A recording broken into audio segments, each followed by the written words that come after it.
Patay ang isang 56 anyos na babae matapos umanong pagsasaksakin ng 13 beses ng kanyang asawa sa barangay Iztapinak, Olongapo City, kamakailan. Bukod sa Mighty C, way na ko gina-allergy, way na ko gina-masakit. Salamat Mighty C!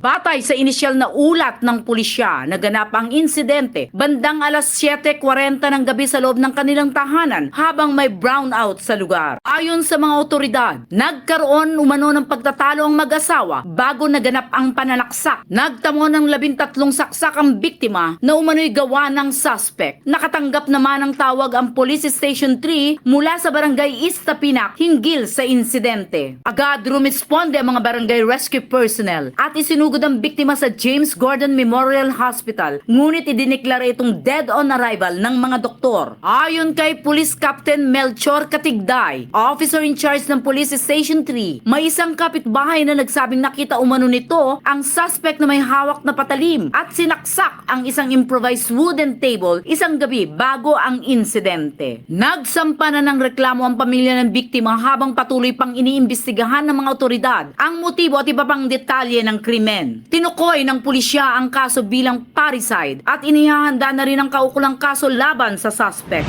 Balita mula sa Olongapo City, Central Luzon. Aileen Cuevas Sanchez para sa Kampiyon na Himpilan. Kampiyon sa balita, serbisyo publiko at kasiyahan sa buong Pilipinas. K5 News FM. Bukod sa Mighty C, way na ko gina-allergy, way na ko gina-masakit. Salamat Mighty C!